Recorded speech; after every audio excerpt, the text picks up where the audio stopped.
அனைவருக்கும் வணக்கம். நம்ம டெய்லியும் banking and SSC point of வியூல 5 கொஸ்டின்ஸ் கரண்ட் அஃபேர்ஸ்லேருந்து பார்க்குறோம். இன்னைக்கு என்ன கொஸ்டின்ஸ் இருக்கு அப்படின்னு சொல்லி பார்ப்போம். First one, India's first person to go to international space station Shubhanshu Shukla belongs to which state அப்படின்னு சொல்லி கேட்டிருக்காங்க. சரியா? ஸோ இந்தியாவிலேருந்து இன்டர்நேஷனல் ஸ்பேஸுக்கு ஃபர்ஸ்ட் போனது யாருன்னா ராகேஷ் சர்மா. இன்டர்நேஷனல் ஸ்பேஸ் ஸ்டேஷனுக்கு ஃபர்ஸ்ட் யார் போனது அப்படின்னா சுபான்சு சுக்லா. சரியா?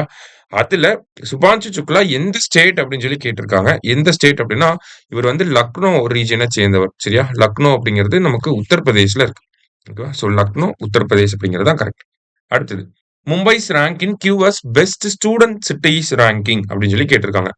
ஸோ ஸ்டூடெண்ட் சிட்டிஸ் ரேங்கிங் அப்படின்னா நம்ம ஃபாரின் சிட்டிஸ்ல போய் படிக்கணும் அப்படின்னு சொல்லி நமக்கு டிசைர் இருக்கும் இல்லையா?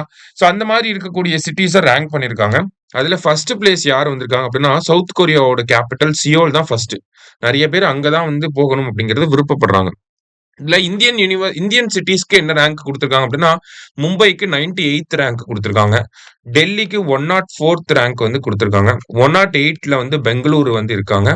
128ல சென்னை இருக்காங்க. சரியா? அடுத்தது, which of the following is India's first digital nomad village அப்படின்னு சொல்லி கேட்டிருக்காங்க.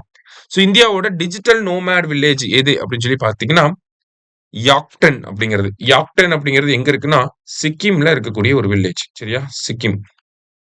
அடுத்ததா, who has been appointed as the governor of Haryana? நேத்து நம்ம கவர்னர் ஆஃப் கோவா பார்த்திருந்தோம், அசோக் கஜபதி ராஜுன்னு. கவர்னர் ஆஃப் ஹரியானா யார் அப்படின்னு சொல்லி பாத்தீங்கன்னா அஷிம் குமார் கோஷ் அப்படிங்கிறவர் தான் கவர்னர் ஆஃப் ஹரியானா. சரியா? லாஸ்டா, Pradhan Mantri Dhan Dhaanya Krishi Yojana will be implemented in how many districts அப்படின்னு சொல்லி கேட்டிருக்காங்க. ஸோ இந்த தன்தானிய கிருஷி யோஜனா அப்படிங்கறத நேற்று கேபினட் அப்ரூவல் கொடுத்திருக்காங்க. எவ்வளவு டிஸ்ட்ரிக்ட்ஸ்ல அப்படின்னு சொல்லி பாத்தீங்கன்னா 100 டிஸ்ட்ரிக்ட்ஸ்ல. எதை பேஸ் பண்ணி அப்படின்னு சொல்லி பாத்தீங்கன்னா நமக்கு லோ அக்ரிகல்ச்சரல் ப்ரொடக்டிவிட்டி, அடுத்தது லோ கிராப்பிங் இன்டென்சிட்டி, ஓகேங்களா, பயிரிடக்கூடிய விகிதம் கம்மியா இருக்கிறது. அடுத்ததா low credit disbursement, credit distribution கம்மியா இருக்கக்கூடிய சிட்டிஸ், அதை பேஸ் வில்லேஜஸ், சாரி டிஸ்ட்ரிக்ட்ஸ், அதை பேஸ் பண்ணி இந்த 100 டிஸ்ட்ரிக்ட்ஸ் செலக்ட் பண்ண போறாங்க. சரியா? இன்னைக்கு 5 கொஸ்டின்ஸ் பார்த்திருக்கோம். தேங்க்யூ. சுரேஷ் IAS அகாடமி, வெற்றியின் முகவரி.